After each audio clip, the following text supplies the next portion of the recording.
नमस्कार साथियों, स्वागत है आप सभी का हमारे YouTube चैनल पर। कैसे हो आप सभी?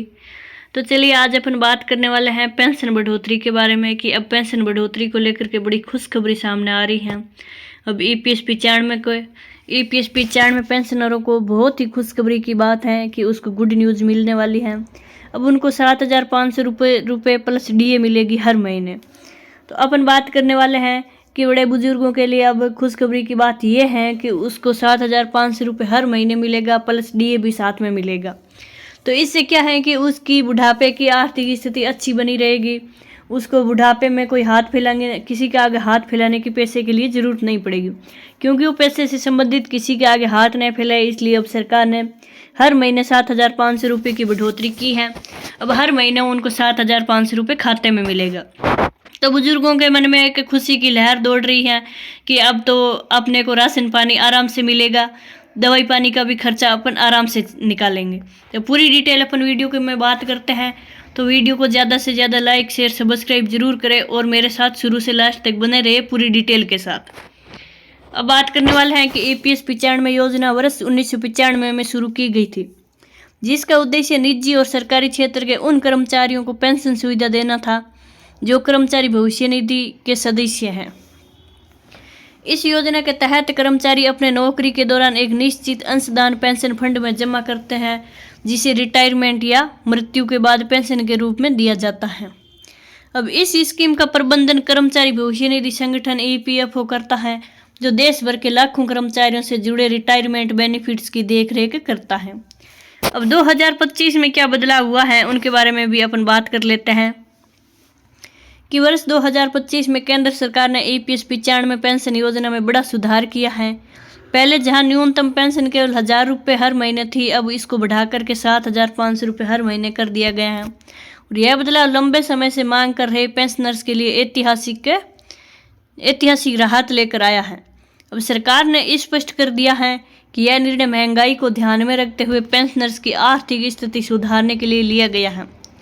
कई वर्षों में ईपीएस पेंशन को बढ़ाने की मांग चल रही थी, जो अब जाकर पूरी हुई है।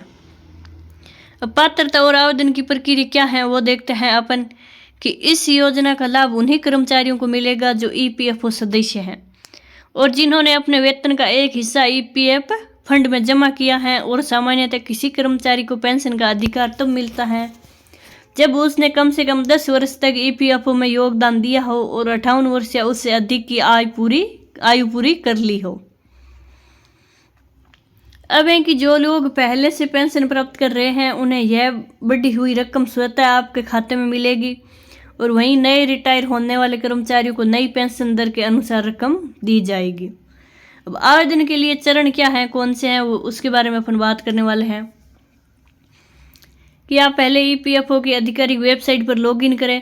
उसके बाद सेक्शन में पेंशनर सेक्शन में जाकर पेंशन अपडेट 2025 विकल्प चुनें। आवश्यक डिटेल जैसे यूएएन, आधार और बैंक अकाउंट दर्ज करें।